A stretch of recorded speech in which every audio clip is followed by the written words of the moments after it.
El domingo pasado fue un domingo familiar, hablamos del matrimonio, del pacto, del contrato, y el día de hoy vamos a hablar acerca de la igualdad en Cristo que se tiene como familia, como matrimonio.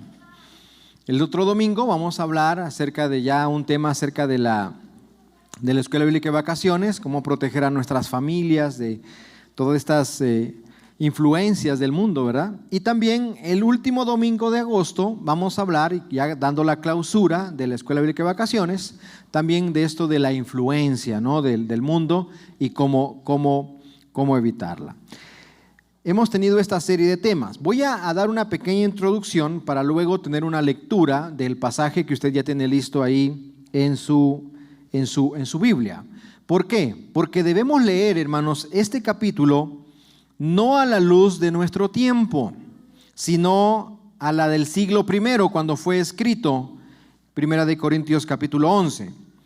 Y al leerlo debemos tener presente algunas cosas. Por ejemplo, este pasaje nos enseña el poder entender la verdadera manera en la que tanto hombres como mujeres deben tratarse y conocer que delante de Dios pues todos somos iguales. Vamos a hacerlo entendiendo el contexto. Por ejemplo, vamos a hablar acerca del velo de la mujer en este capítulo. Vamos a hablar acerca de cómo adorar al Señor y cuál era la preocupación del apóstol Pablo y por qué hace esa exhortación, que la mujer debe utilizar velo o no debe utilizar velo, el hombre debe hacerlo o no. Y vamos a hablar del por qué. Para empezar, primero, el lugar del velo, en aquel lugar, dice que la mujer siempre tenía que usar el velo en público.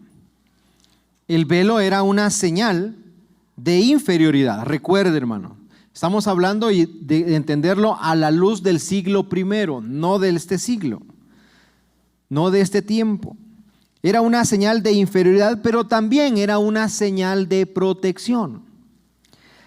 Y la condición de la mujer, pues a los ojos de los judíos, era algo que representaba pues no quizás un valor como el Señor Jesucristo le da en aquel entonces, y nace a partir de ahí ese valor que se le da a la mujer. Era algo pues que la mujer debía sufrir bastante, porque era considerado como una posesión. Recuerdo el testimonio de mi pastor que fue a Egipto a hacer un viaje misionero, y él dice que estaba en el mercado, dice que estaba en la calle ahí del mercado, y dice que iba pasando un hombre, pero le iba pegando muy fuerte a una mujer. Dice que le pegó un manazo en la parte de atrás, en la espalda, y que la gente pues hasta que él miró, ¿no? Mi pastor es de San Luis Potosí, hermano, allá el pastor de allá de la iglesia en Estados Unidos, y dice que cuando él vio eso, pues se encendió la sangre, ¿verdad? Y dijo, ¿cómo es que le va pegando así? No una vez, sino dos veces. Y ya él iba, dice, y el misionero que estaba ahí con él lo tomó del brazo y le dijo, no tienes que intervenir, porque él es dueño de esa mujer. Esa es la cultura. Esa es la cultura. No quiere decir que pues aquí nosotros debemos adoptar eso. En ningún momento la palabra de Dios dice eso. Hay principios de interpretación que se aplican de manera cultural y son exhortaciones y explicativos también que debemos entenderlo de esa manera. Este es un texto así. Debemos comprenderlo a la luz de ese entonces, y por supuesto que tiene una gran enseñanza para nosotros. Así que por eso es que está diciendo eso esta palabra. No tiene nada que ver con la cuestión de si las mujeres tienen la obligación de llevar la cabeza cubierta cuando van al culto, aquí ahora, que algunas iglesias así lo estipulan y quizás ponen hasta otras leyes, ¿no? Muy legalistas, pero es así como ellos lo entienden y así lo viven. El pasaje, hermano, nos enseña eso. Debemos recordar el criterio que el apóstol Pablo tenía, que no era lo que a él le gustaba más decir, sino él siempre se preocupó por lo mejor para los que los rodeaban. Hace 15 días hablábamos de esto, hablábamos acerca de nuestra responsabilidad, del testimonio que debemos dar. Y decíamos que tenemos dos grandes responsabilidades. Primero, delante de aquellos que no creen en Cristo, de aquellos que no creen. ¿Cuál es nuestra responsabilidad delante de ellos? Ser ejemplo, hablo de una responsabilidad directa. Ser ejemplo de una vida piadosa que refleje el carácter de Cristo en todo el comportamiento social. Lo decíamos en el discipulado ahorita, allá en la parte de arriba, en el grupo, en el libro número 1, sesión número 5. Decíamos que es nuestra gran responsabilidad. El Señor Jesucristo nos dejó 3 grandes herramientas o maneras en las que podemos cumplir su misión. ¿Cuáles eran? Los hermanos que tomaron el discipulado. A ver, ¿cuáles son esas 3 maneras en las que podemos cumplir la misión de Cristo? Número 1, ir. Número 2, bautizar. Y número 3, enseñar. Y la pregunta de reflexión del material es, ¿cuál es más difícil de esas 3? ¿Ir, bautizar o enseñar? ¿Cuál es más difícil, hermano? Ir, dicen, enseñar, bautizar. El día de ayer decían los hermanos, hubo alguien que dijo que estaba en la bañera y dice, me voy a bautizar acá, y se autobautizó él. Imagínense el pensamiento de esas personas, hermano. Dice, ay no, qué difícil es. Para algunos puede ser difícil dar ese paso de bautizarse. Para otros el de enseñar. Para otros el de ir. Pero decíamos ahorita, hermanos, que el camino de Cristo es un camino que presenta desafíos. Y para muchos debe ser difícil, hasta los 3 para nosotros. Pero el ejemplo, el gran desafío que usted y yo debemos enfrentar, ser ejemplo, testificar a través de nuestras vidas, testificar a través de lo que nosotros o cómo nosotros vivimos. Y número 2, para con los nuevos creyentes. Para con los nuevos creyentes es ser ejemplo, dice ahí, de firmeza y de convicción, velando para no hacer caer en pecado a aquel que todavía está creciendo en madurez espiritual. Y decíamos que el mayor daño que se le ha hecho a la iglesia cristiana en el desarrollo de la historia no es las leyes que se imponen a través del gobierno, no es la persecución que se levanta en contra de los cristianos. El mayor daño que se ha hecho a la iglesia cristiana en este tiempo es el cristianismo superficial que muchos viven y que dan un mal testimonio y que no somos ejemplo para otros. Se dice que a la iglesia llegan personas por un cristiano, pero se van de la iglesia por otro cristiano también. A veces es el mismo que los invitó, hermano. No espero que sea ese caso aquí, ¿verdad? Pero esa es la gran responsabilidad que tenemos. Delante de los que no creen en Cristo y delante de aquellos que están dando los primeros pasos, demostrar convicción, demostrar firmeza. Y este es un problema de práctica, de costumbre, que el apóstol Pablo está atendiendo aquí en este versículo. Pablo, hermanos, aparentemente había enseñado en Corinto que las mujeres debían cubrirse la cabeza con un velo al orar en reuniones públicas. Y parece que las mujeres corintias optaban pues por hacer caso omiso de eso. La Biblia encontramos, tanto para hombres y para mujeres, algunas instrucciones que son específicas. Al hombre, a la mujer, la Biblia siempre habla de manera directa. Y al enterarse el apóstol Pablo de esta situación, Pablo responde al problema desde 3 puntos de vista. Primero, vamos a aprender que el apóstol Pablo le enseña a la iglesia a través del orden de la creación. Número 2, del sentido común. Y número 3, de la práctica general en las iglesias. Recordemos, hermanos, que un principio de interpretación bíblica para aquellos que ya estudiaron homilética es que la Biblia se debe interpretar a la luz de la revelación general de las Escrituras. Si usted y yo tomamos un versículo aparte y lo estudiamos por aparte nada más y nos olvidamos del contexto, podemos caer en un error de interpretación. El contexto es importantísimo para poder entender la Biblia.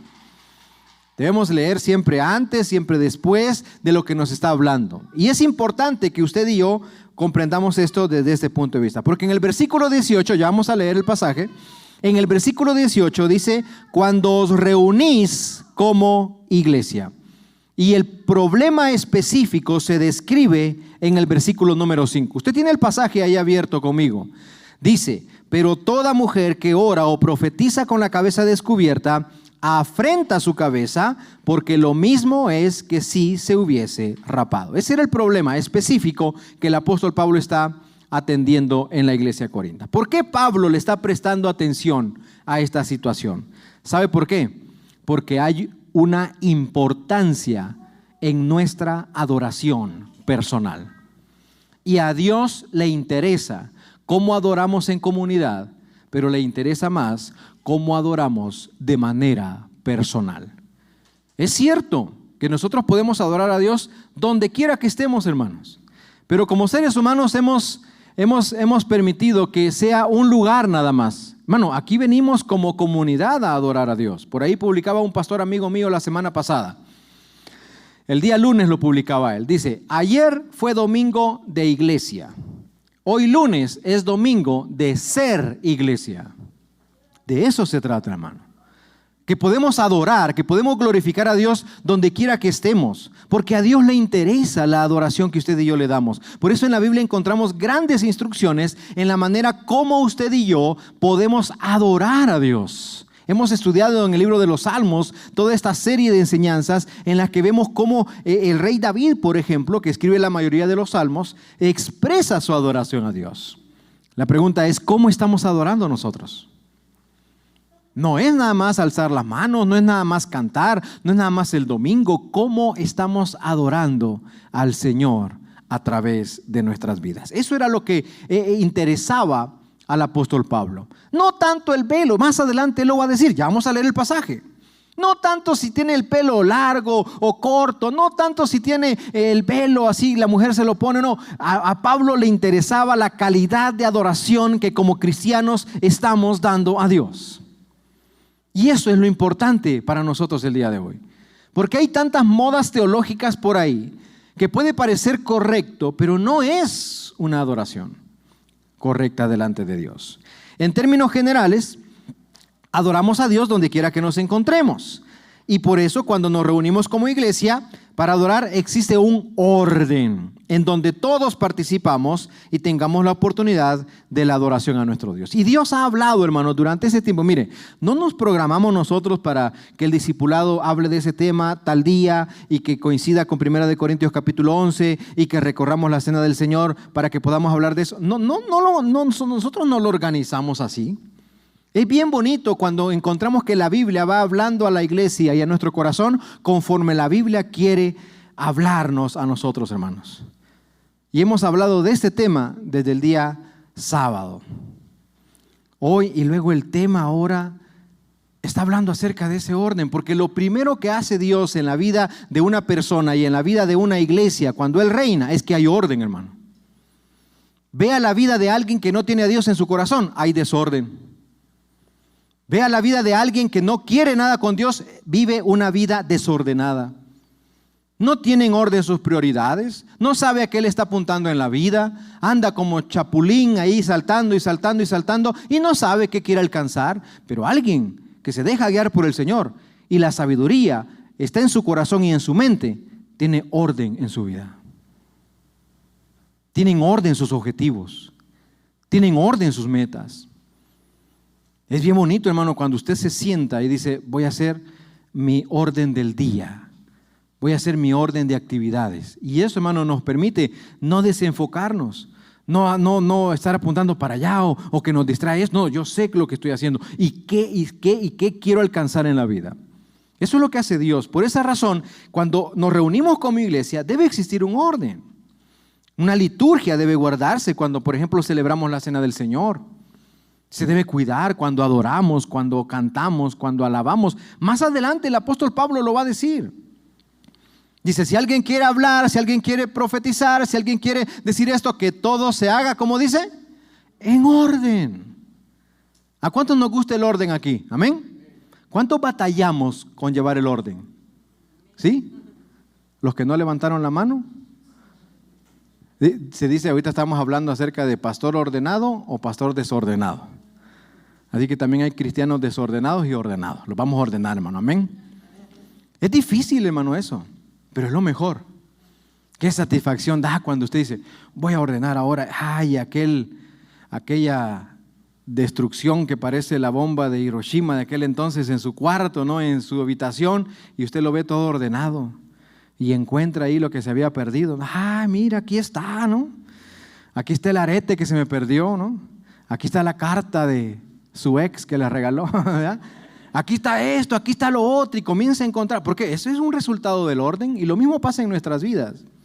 Cuando hay orden, hay bendición. Entendiendo el contexto, entonces, vemos que el cabello de una mujer simbolizaba honor, simbolizaba respeto. Si una mujer cometía pecado de adulterio o fornicación, le rapaban el cabello como una señal de vergüenza.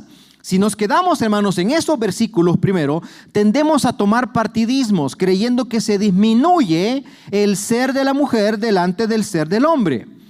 Por eso me tomé el tiempo de explicar todo esto, porque si no lo hacemos así, esto que leeremos, esta lógica que aparece acá, es problemática desde nuestra perspectiva moderna. Es problemático. Ya el pastor está hablando acerca de que la mujer es inferior que el hombre. Ya está hablando acerca de esto, acerca del otro. La Biblia, hermanos, en ningún momento habla de inferioridad en géneros. En ningún momento. En ningún momento. Porque para el Señor todos somos valiosos. ¿Sabe lo que habla? Es de diferencia en las funciones de las personas. Y por ahí andan, ¿no?, movimientos que dicen que es que la Biblia es machista, así dicen. No, hay cristianos machistas, eso sí es cierto, hermano, que también estén en pecado, y ojalá que el Señor los redarguya, y si no tienen a Cristo en su corazón, allá van a estar quemándose en leña verde, oro yo, para que estén así, hermano, que sufran. Porque un cristiano machista no debe existir. Un cristiano que se siente mayor que los demás. El apóstol Pablo dice, nadie tenga un concepto de sí como el que debe tener. Nadie. Uno más alto que otro, no. Esa es la conclusión a la que vamos a llegar ahorita. Pero vamos a leer esto teniendo eso en mente. En ningún momento, hermanos, la Biblia habla de inferioridad de géneros, ni de la mujer ni del hombre. Porque se ha tildado, ¿no?, de que el hombre es machista, pero hoy hay mujeres que le pegan a los hombres, hermanos. Amén. Hermanos varones, nadie me apoyó. Pero es cierto, se sienten superiores, y eso, hermano, es algo que no va de acuerdo a la Biblia. Por eso vamos a leer teniendo en mente que en ningún momento existe una inferioridad en géneros. Tenemos grandes ejemplos de hombres que Dios usó y grandes ejemplos de mujeres que Dios usó también. Tenemos versículos bíblicos donde exhorta al hombre, que ocupa esa palabra, ese término de manera general. Se está refiriendo tanto a hombres como mujeres. Y también tenemos Proverbios 31 que exalta a la mujer virtuosa. Dice, ¿quién la hallará? Y hay mujeres tan virtuosas que no las han encontrado todavía. La Biblia exalta tanto al hombre como a la mujer. Porque la Biblia demuestra el amor y el corazón de Dios. Vamos a leer entonces nuestro pasaje. 1 Corintios 11, del 11 hasta el 16. Vamos a leer. 1 Corintios 11, del 2 hasta el 16. Pero tengamos en cuenta esto. Dice que en el Señor, los versículos 11, 12, ni el varón es sin la mujer, ni la mujer sin el varón, porque así como la mujer procede del varón, también el varón nace de la mujer, pero todo procede de Dios. Esto es lo que da, hermanos, lo que hablaba ahorita, una mutualidad en la relación. Vamos a leer 1 Corintios 11, del 2 al 16. ¿Ya lo tenemos todos? Amén. Les voy a invitar a que nos pongamos en pie para mayor reverencia a la palabra del Señor. Voy a leer yo el 2, les voy a invitar a que me ayuden con el 3 y así nos vamos alternando hasta unirnos en el número 16. Dice la palabra de Dios. Voy a ponerla acá en la Biblia para tenerlo más, ir siguiendo mejor acá. Dice el versículo: os alabo, hermanos, porque en todo os acordáis de mí y retenéis las instrucciones tal como os las entregué.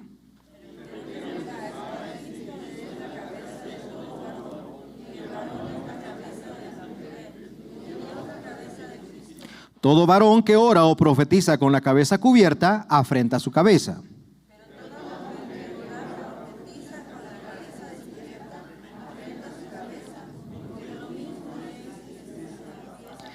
Porque si la mujer no se cubre, que se corte también el cabello. Y si le es vergonzoso a la mujer cortarse el cabello o raparse, que se cubra.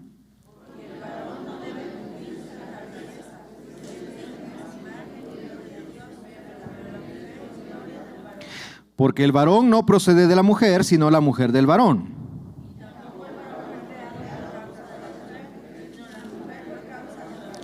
Por lo cual la mujer debe tener señal de autoridad sobre su cabeza por causa de los ángeles.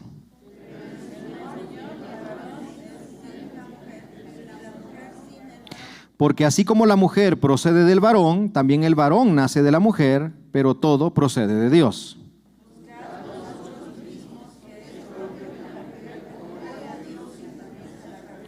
La naturaleza misma, ¿no os enseña que el varón le es deshonroso dejarse crecer el cabello?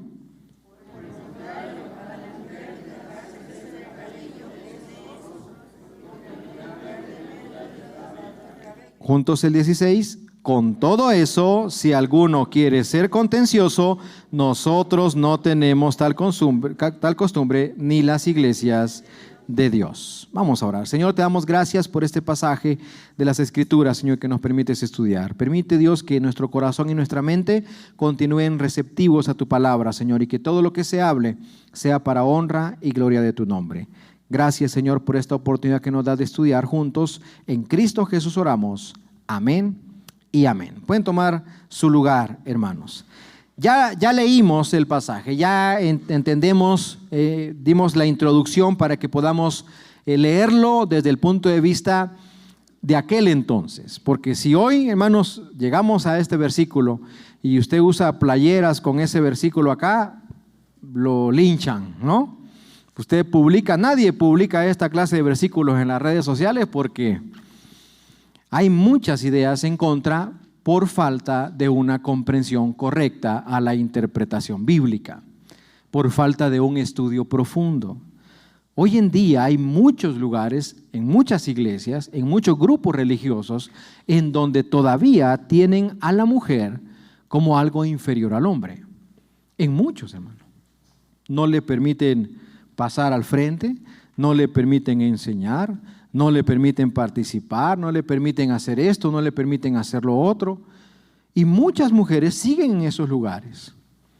Pero la enseñanza bíblica es una enseñanza totalmente diferente.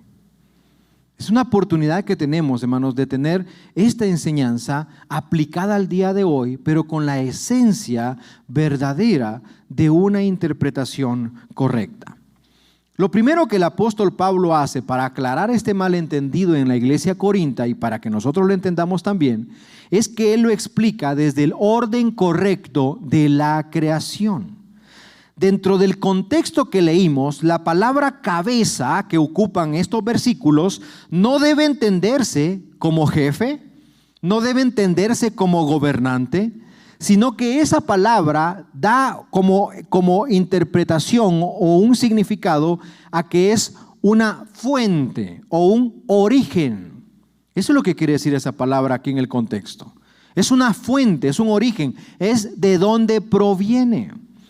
Porque muchos hombres, decíamos ahorita que no debe existir eso, el machismo en el cristianismo, ni el feminismo en el cristianismo. Lo que debe existir es una igualdad en Cristo. Eso es lo que debe existir.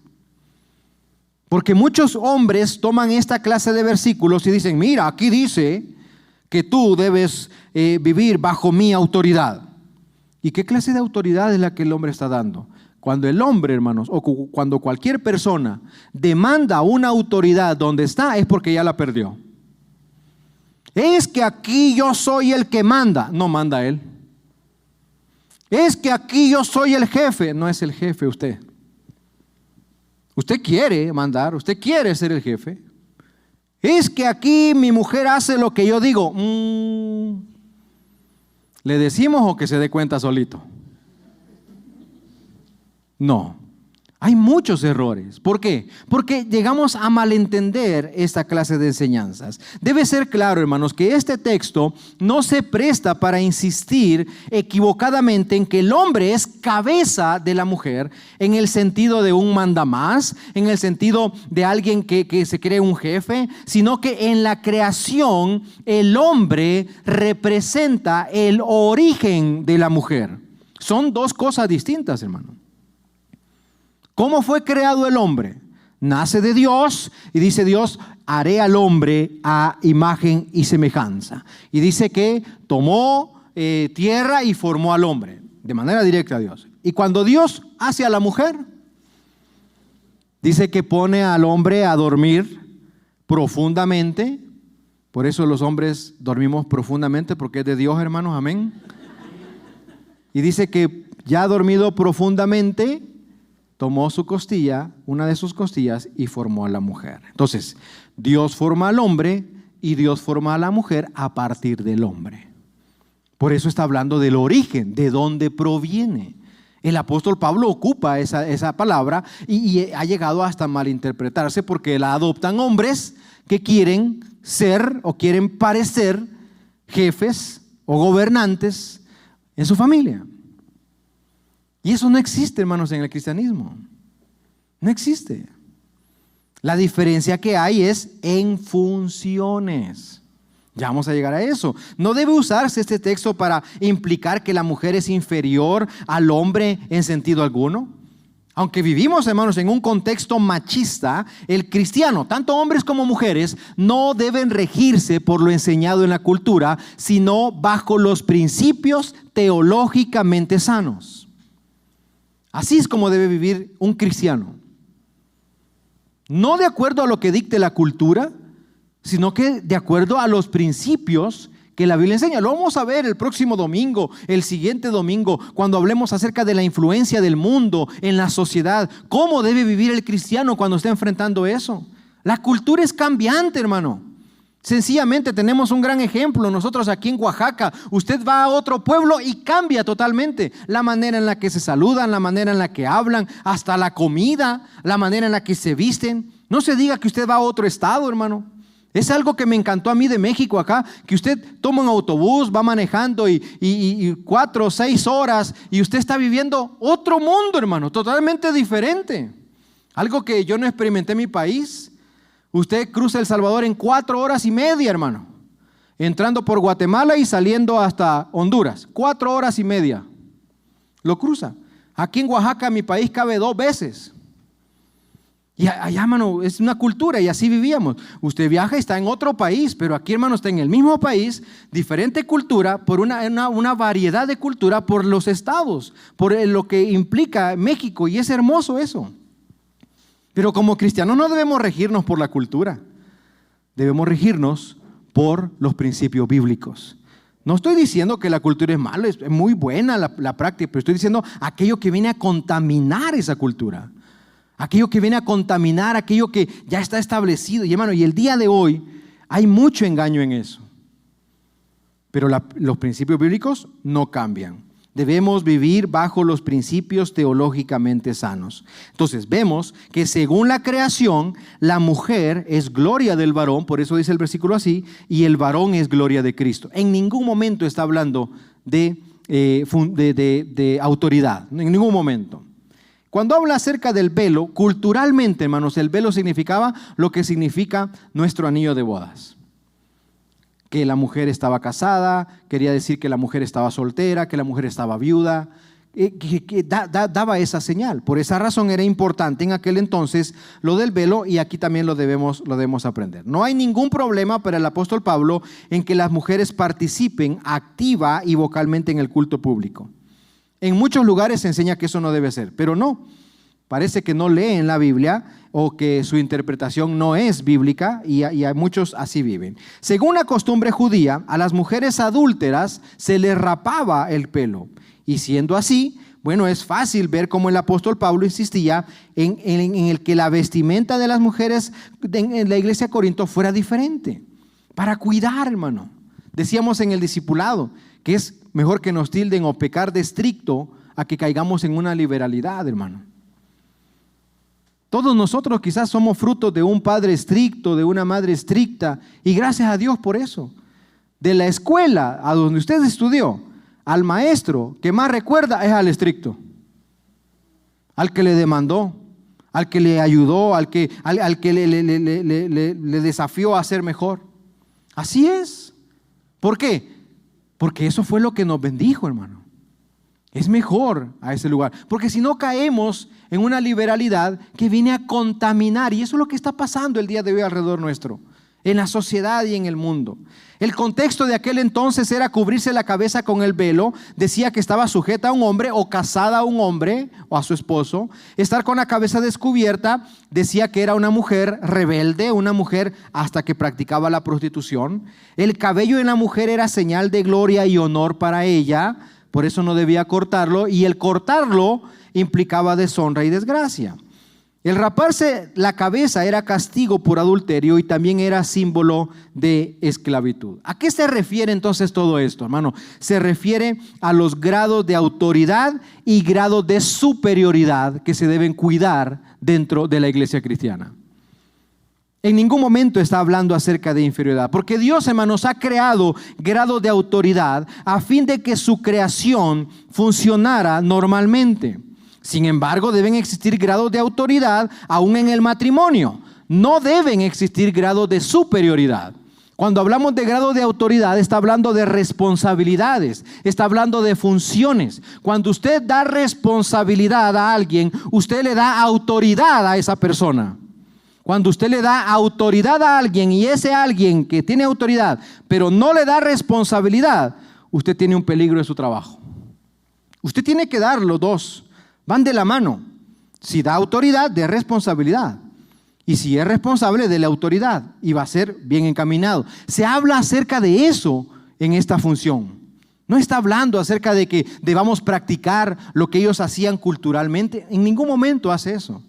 Pero sí debemos entender el grado de responsabilidad que usted y yo tenemos, tanto en el matrimonio como en la sociedad. No debemos, hermanos, permitir que el asunto de la autoridad y la sumisión se convierta en un arma para destruir la unidad matrimonial. Y eso es lo que está pasando el día de hoy. Muchas mujeres y muchos hombres no quieren casarse porque dicen, uy, no, casarme quiere decir que voy a estarle diciendo lo que yo hago, dónde estoy. Bueno, eso no es el matrimonio que lo describe la Biblia. Eso no es. Hemos hablado acerca de eso. Yo le digo a mi esposa dónde yo estoy, le mando mi ubicación, le digo, oye, ya voy para la casa. Y eso no quiere decir que ella está en superioridad sobre mí en ningún momento. Yo le hago saber a ella eso porque la amo y porque la respeto. Y para que me caliente el café cuando yo llegue a la casa, que ya esté calientito, las quesadillas. En ningún momento es porque, ay, dime dónde andas. No, hermano. Así un controlador. Uy, hermano, eso no es de Dios. Si tú estás en una relación así, ya vamos a hablar de eso ahorita. Si es que nos da tiempo. En Cristo, hermanos, la mujer y el hombre dependen el uno del otro. Esa es la verdad bíblica. Y eso es lo que el apóstol Pablo está diciendo acá. Que hay problema del velo, que hay problema del... Mire, dice el apóstol Pablo, ok, si no córtate, si no te lo cortes, pues déjatelo crecer. Ponte el velo o no te lo pongas. Pero entiendan algo, el hombre no es sin la mujer y la mujer no es sin el hombre. Porque hay una igualdad en Cristo. Y sabe que un matrimonio así funciona. Cuando el hombre y la mujer cumplen sus funciones cabalmente. Cuando el hombre y la mujer entienden la autoridad que tienen, la responsabilidad que deben cumplir. Cuando hay alguien irresponsable en el matrimonio, hermanos, el matrimonio comienza a decaer.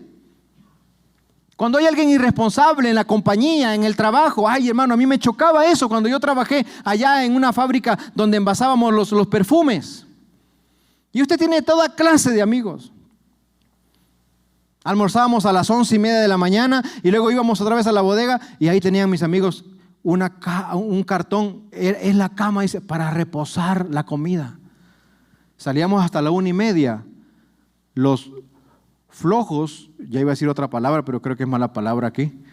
Allá como le dicen en mi país, allá a la 1 de la tarde levantándose, hermano. Dormidos completamente, hermano.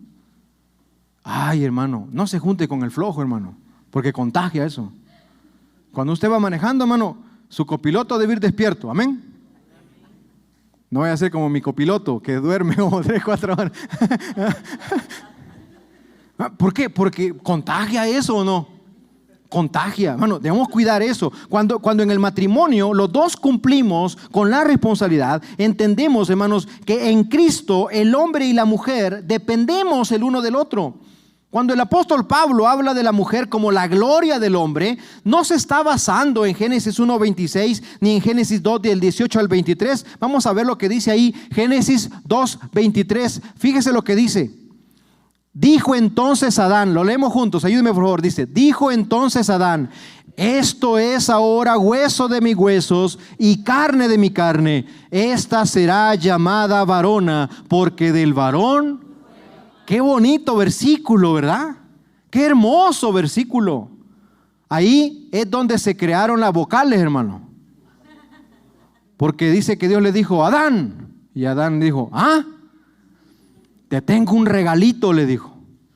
Y dijo, mira, y le enseñó a Eva. Y dijo Adán, y dijo, y es tuya. Y dijo, ve y reproduzcanse. Dijo aquel, ¿verdad? Qué bonito versículo. Es hermoso, dice Adán, fíjese cuando la ve, ese hueso de mis huesos, es carne de mi carne. Qué hermoso versículo. Pero llama la atención que el apóstol Pablo no está afirmando respecto a la mujer lo que sí asevera acerca del hombre. El hombre era la imagen y la gloria, el hombre era la imagen y la gloria de Dios. Según ese texto, la mujer es gloria del hombre. Basándose, hermanos, en Génesis 2, se ve que la mujer es tomada del hombre para ser ayuda idónea, para complemento, para que los dos se ayuden mutuamente. El hombre fue creado por Dios con el fin de que le sirviera y le glorificara. Dios, hermanos, buscó de manera que no pudo encontrar una ayuda para el hombre, pero entonces Dios creó al hombre y Adán dice eso. Pero ¿qué pasa después? ¿Qué pasa después de esto? Viene el pecado. Viene esa situación que vino a destruir eso que acabamos de leer. El hombre es producto de la creación directa de Dios para su gloria y la mujer es tomada del hombre para su gloria. Entonces vea lo que sucede en Génesis 3, capítulo 3, versículo 16. Después que hay pecado, Dios llama al hombre y sucede aquello, ¿no? Que el hombre dice, la mujer que me diste. Entonces viene el castigo a los dos. ¿Y qué pasa en un castigo que Dios le da a la mujer en Génesis 3, 16? Dice, y él, refiriéndose al hombre, se enseñoreará de ti. Y luego en Génesis 3:20 vemos que a Adán, dice que llamó Adán el nombre de su mujer, Eva. ¿Qué sucedió ahí? ¿Cuál era la función que Dios le había establecido a Adán en la creación? Ponerle nombre ¿a quiénes, hermano? A todo la creación. Entonces cuando Adán le pone nombre a Eva, entonces ya es un sentir de superioridad delante de la mujer. Pero ahí ya está el pecado en ellos. El plan original de Dios no era ese. El plan original de Dios es que el hombre y la mujer se entiendan mutuamente, se amen, se complementen. Pero a partir de Génesis 3, hermano, ya está la decadencia del pecado. Entonces, esto que vivimos ahora del pensamiento machista, del pensamiento feminista, que muchos no se quieren casar por esa clase de pensamiento, es por el pecado que hay en la humanidad hoy. Y tú lo has visto en el ejemplo del matrimonio de tus padres quizás, el matrimonio de alguien cercano, y tú dices, no, es que así no quiero vivir. No, es que ese no es el plan de Dios. Eso no es lo que Dios desea. Ese es el pecado que ha llegado a ese matrimonio. Y por eso hay divorcios, por eso hay separaciones y por eso hay violencia intrafamiliar, por eso hay situaciones que muchas familias están viviendo el día de hoy. Pero no es lo que Dios quiere para ti. Sí se puede vivir diferente. Sí se puede vivir diferente, tomado de la mano de Dios. No quiere decir que vamos a repetir los mismos patrones. No, no es así. Esto que vemos acá ya es la corrupción del pecado. Y siempre que enseño esto yo muestro, ya lo había enseñado yo acá, me acuerdo de algunos estudios, las relaciones que se rompieron en cuanto vino el pecado en Adán y Eva. Fíjese, aquí hay un cuadrito que vamos a ver ahí. Esas relaciones, ¿sí está? Te vi ahí mero, ¿no? Dice cuadro de relaciones rotas, ¿no? Está un muñequito de Adán y Eva. No aparecen las fallas ahí, hermano. Pero cuando vemos que las relaciones se rompieron, se rompen teológicamente, o sea, con Dios. Vemos que ya hay una separación, Dios lo saca del huerto del Edén. Cuando hay pecado, se rompe esa relación con Dios. Se rompe la relación con la naturaleza. Porque dice, vas a sembrar y espinas y cardos va a dar ese terreno. Estoy parafraseando eso. Se rompe la relación. Antes no era así, antes del pecado. ¿Qué decía? Un vapor salía y alimentaba, y el hombre no tenía que sufrir por alimentarse, podía labrar, y la tierra iba a dar su fruto. Pero a causa del pecado no. Se rompió teológicamente y se rompió ecológicamente. Se rompió de manera personal. Podemos decir psicológicamente. Se rompió en él mismo. Cuando Dios llama a Adán y le dice, Adán, ¿quién o qué hiciste? Y dice Adán, la mujer que me diste. A él, ahí le comenzó a costar aceptar el error que él había cometido. Así que, hermanas, compréndanos, viene desde Adán ese problema. Es que eres un necio. Sí, es culpa de Adán. ¿Por qué? Porque se rompe. Cuando hay algo, hermanos, en nosotros en pecado, cuando hay alguien en pecado, hermanos, cuando cometemos pecado, la persona nos cuesta aceptar que estamos equivocados. Pregúntele a un adicto, pregúntele a alguien que está ahí. Dice, no le hace mal a nadie. No, yo estoy bien, no hay problema. Yo controlo el vicio. Ajá, sí, exacto, sí, te creo, ¿no? No es así. Estás mal en ti mismo. Y se rompen interrelacionalmente las relaciones. Es lo que sucede acá. Cuando un matrimonio no está gobernado por Dios, ay, hermano, el matrimonio vive siempre en pleito, el matrimonio no vive en paz, el matrimonio no disfruta del gozo, aún siendo cristianos, aún siendo cristianos. Hay matrimonios cristianos que llegan al divorcio. ¿Por qué? Porque no se dejan gobernar por Cristo. Porque se rompe todo eso, hermano. No es solamente pecar ya, esa es la consecuencia del pecado. Y es lo que estamos viviendo el día de hoy. Muchos están creyendo esto, pero no es el ideal de Dios. Este es el papel, hermano, según el orden de la creación, pero no el orden de Cristo. En Cristo, hermanos, todas las distinciones, ya sean de rango entre el hombre y la mujer, se borran. ¿Qué quiere decir esto? Que sin Cristo, hermanos, en nuestras vidas, nuestra forma de tratarnos el uno al otro siempre será así. Uno se siente en dominio del otro. Ahora entiendes, aquellos que no se han casado, ¿por qué se te aconseja que no te cases con alguien que no teme a Dios? Porque siempre te vas a sentir tú o se van a sentir en dominio del otro. Siempre. Ahí estoy siguiendo la ubicación a ver dónde estás. Ahí te pongo un GPS para ver dónde andas. Qué feo es eso, hermano. El matrimonio se debe basar en la confianza. Y esa confianza fuerte, esa confianza firme, solo la da Cristo. Ahí está la clave. ¿Por qué? Cuando Cristo gobierna nuestras vidas. Hermanos, en Cristo todas nuestras relaciones deben ser diferentes.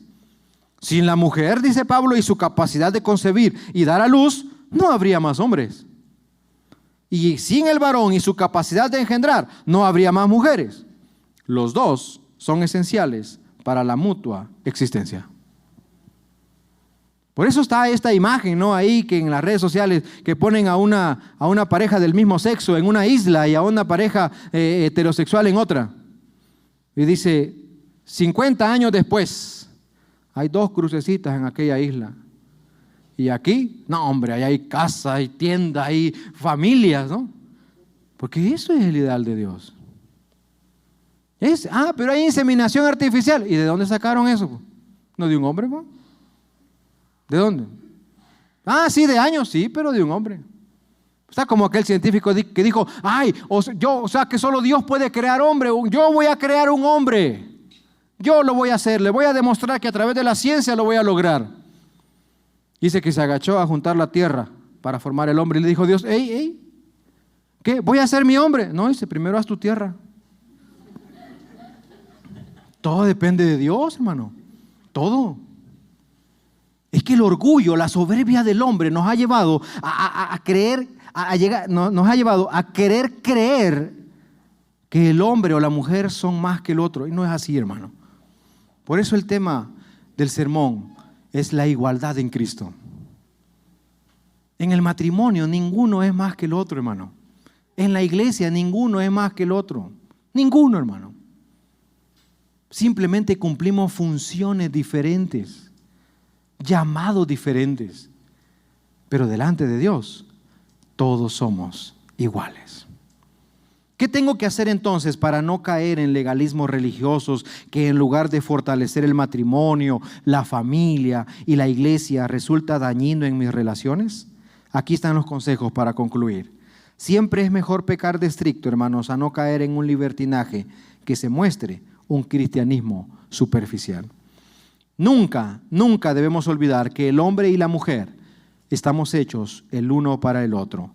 Somos el complemento ideal. Siempre debemos recordar que delante de Dios no existe una superioridad en los géneros. Ambos son iguales delante de Él.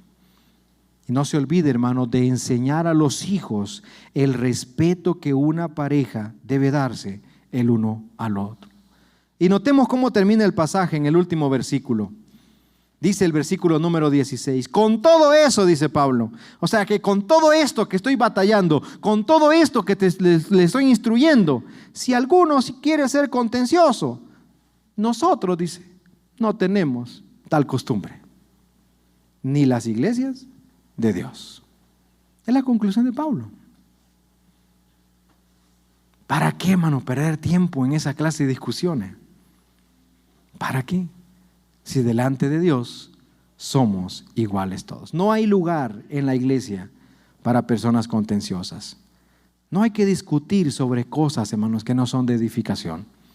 Tanto en el matrimonio, como en la familia, como en la iglesia, como en el trabajo. No permitamos que eso venga a minar nuestro corazón y nuestra mente. Pues delante de Dios tenemos una igualdad.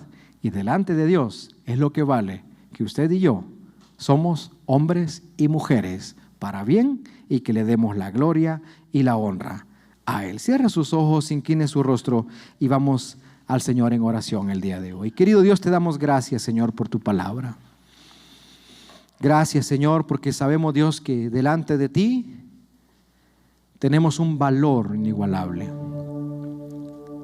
Que delante de ti, Señor, podemos experimentar lo mejor en nuestras vidas, lo mejor en nosotros, lo mejor en nuestro matrimonio, en nuestra familia, lo mejor en la iglesia, lo mejor en el trabajo.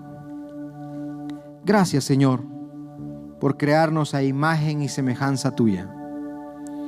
Gracias, Señor, porque a través de tu palabra has hablado a nuestro corazón el día de hoy y nos has enseñado, Señor, que no hay un dominio del uno al otro en el matrimonio, que no hay una autoridad que ejerza gobierno o que ejerza o que demande una sujeción. Como tú nos creaste, Señor, es que somos el complemento el uno al otro. Y queremos, Señor, vivir de esa manera. Quizás hemos sido lastimados con el mal ejemplo de muchos. Quizás vivimos con prejuicios que nos impidan el anhelar formar una familia, un matrimonio. Quizás ha llegado temor al corazón de muchos de cómo será o cómo se vive en una familia o ya de casados. Te pedimos, Señor, que tú seas con cada uno, Señor, para que tú les puedas mostrar tu ideal. Que tú, Señor, puedas mostrar que nos has capacitado para mantenernos firmes, Señor, tomados de tu mano. Porque como hombres, como seres humanos, como personas, siempre nos inclinaremos a lo más fácil. Nos inclinaremos a lo que sea lo mejor pensando solamente en nosotros. Pero tu palabra nos ha enseñado, Señor, que debemos seguirte a ti, adorarte a ti y buscar lo mejor para darte la gloria y la honra a ti, Señor. Bendice a los matrimonios que estamos aquí el día de hoy, a las familias, Señor. Si hay alguna pareja de noviazgo, algún matrimonio, alguna familia que esté sufriendo alguna situación, Señor, de la que hemos platicado, que seas tú sanando su corazón. Que seas tú, Señor, mostrando lo que tú puedes hacer a través de alguien que cree que en ti todo es posible. Si hay jóvenes, Señor, si hay niños, si hay adolescentes que están viendo un ejemplo equivocado en sus padres, que ellos, Señor, puedan poner la mirada en ti, Dios, que puedan buscarte a ti y que se den cuenta, Dios, que en ti todo puede ser diferente. Te pedimos, Señor, que si hay alguien aquí que ha caído en una mala práctica, en una mala interpretación de lo que acabamos de estudiar, tú redarguya su corazón, Señor, porque no debe existir un machismo en el hombre o un feminismo en la mujer. Lo que debe existir es un corazón contrito y humillado de ambos delante de ti para cumplir tu voluntad. Permítenos, Señor, cumplir con eso en nuestras vidas, y solamente tú lo puedes hacer en nosotros. Cuando tú no reinas, Señor, en la vida de un matrimonio, el matrimonio corre riesgo de destrucción. Si hay matrimonios que están pasando por esa etapa el día de hoy, tu matrimonio puede ser fortalecido si invitas a Cristo a que reine en tus corazones. Si tú estás pasando por esta situación, yo te invito a que ores conmigo de la siguiente manera y dile: Señor Jesús, hoy te reconozco como mi único y suficiente Salvador personal. Creo que eres Dios, que moriste en la cruz del Calvario y que resucitaste el tercer día. Me arrepiento, Señor. Salva mi alma el día de hoy. Salva mi vida, salva mi matrimonio, salva mi familia, porque hoy proclamo que tú reinas en mi corazón. Gracias, Señor, por este tiempo. Gracias, Señor, por estas hermosas familias y matrimonios que estamos aquí y aquellos que están escuchando tu palabra a través de las redes sociales. Permítenos, Señor, seguir aprendiendo y que todo, Señor, sea para honra y gloria de tu nombre. En Cristo Jesús oramos. Amén y amén. Que el Señor les bendiga, hermanos. Muchas gracias por su tiempo.